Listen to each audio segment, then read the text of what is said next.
আজ 22শে জানুয়ারি 2026 ইংরেজি বৃহস্পতিবার। বরিশাল গৌর নদী তর্কি বন্দর আমরা গিয়েছিলাম ভাগ্য সপ্তাহ জ্ঞান যজ্ঞের অধিবাসের দ্রব্য কেনার জন্য। আগামীকাল সরস্বতী পূজা, তাই আজকে প্রচুর পরিমাণ সরস্বতী বিগ্রহ মূর্তি বিক্রি করা হচ্ছে বাজারে। বিভিন্ন স্থানে দেখলাম এবং সবাই সরস্বতী মূর্তি কিনে নিয়ে যাচ্ছেন। বিভিন্ন স্কুলে সরস্বতী পূজা হবে এই উপলক্ষে।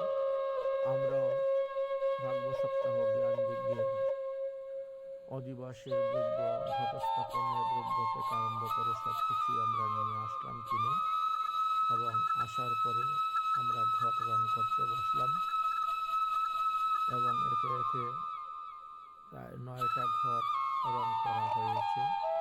9টা ঘট রং করেছি। তারপরে আলপনা অঙ্কন করা হয়েছে। এদিকে পঞ্চপল্লব তৈরি করা হলো, ডাব তৈরি করা হয়েছে, ডাবের সুতা বেঁধে এবং স্বস্তিক চিহ্ন আদি, তিলক চিহ্ন আদি করা হলো। তারপরে যজ্ঞকুণ্ড 85টা ইট দিয়ে যজ্ঞকুণ্ড তৈরি করা হয়েছে।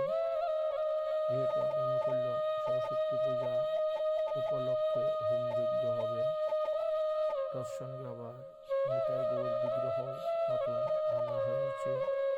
সেই বিগ্রহের কালকে চক্ষুদান, প্রাণ প্রতিষ্ঠা হবে ইত্যাদি শুভ কার্য হবে। যেহেতু মাঘ শুক্লপক্ষ পঞ্চমী দিন হইতে এই সমস্ত শুভকর্ম করা যায়।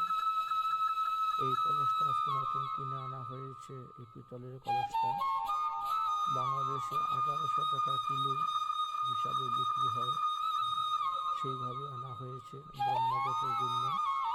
আর অন্য অন্য ঘটগুলো মাটির কলস দেওয়া হচ্ছে, মাটির কলস দেওয়া হবে। ব্রহ্মঘটের জন্য কালো একটা কলস আনা হয়েছে পিতলের।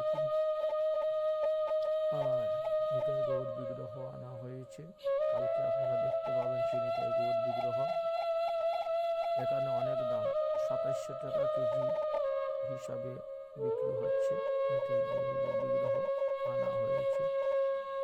সে যাই হোক, এখন আরো 4টা ঘট রং করা বাকি আছে। একটা একটা করে ঘট রং করে যাচ্ছি। ঘট রং করা শেষ হওয়ার পর আমরা সন্ধ্যা আরতি কীর্তন করব। সন্ধ্যা আরতি কীর্তন করার পর বিয়াসাসন সাজাতে হবে। এই সমস্ত কাজ আজকে আমরা সম্পূর্ণ করে রাখব। এই জন্য বিয়াসাসনের কাজও আমরা লেগে গেছি। বিয়াসাসন সন্ধ্যা আরতি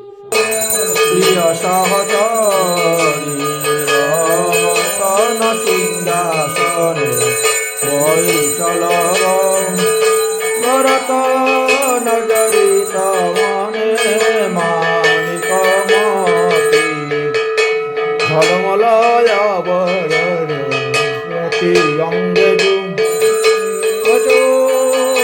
চন্দন গন্ধ দে ব্রজবালা ঈশভানু রাজনন্দিনী বদনয়ুজ চৌদিকে সতী গণ দেবতালি আরতি কর সবে ললিত বিয়া নব নব ব্রজ বধূ মঙ্গল গাই প্রিয় নর্ম সখী গণ তমর ধুলা বল্লভ রাস শিবরার চরণে জগবরি রইল মলিমা প্রকাশ। সন্ধ্যা আরতি অন্তে সবাই শ্রী বিগ্রহে দণ্ডবত প্রণাম করলেন। এটি হলো ভুরগাটা ধজি সরকার বাড়ি। প্রণয় বল বা পূজা বল, পুষ্প বল, খগেন বলের বাড়িতে। কলসগুলি রং করে রাখা হয়েছে, চাউলগুলো রং করা হয়েছে। কালকে নবগ্রহের আসন, ষোলশ মাতৃকার আসন, সর্বত্রভদ্রের আসন দেওয়া হবে। এদিকে কুণ্ড, যজ্ঞকুণ্ড স্থাপন করা হয়ে গেছে, যজ্ঞকুণ্ড লেপা পূজার কাজ চলতেছে।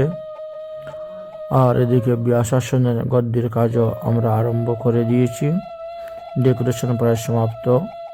এই দেখেন খুব সুন্দর করে ব্যাসাসন সাজানো হয়েছে। এই ব্যাসাসনে বসে পাঠ কীর্তন শুরু হয়ে যাবে। কালকে থেকে পাঠ কীর্তন হবে। কালকে শুভ দিবস, পরশুদিন মাহাত্ম্য পাঠ, তারপর দিন ভাগবত আরম্ভ হবে। বিশেষ কোনো প্রয়োজনে ফোন নাম্বার দিলাম, আমার হোয়াটসঅ্যাপ নাম্বারে যোগাযোগ করবেন।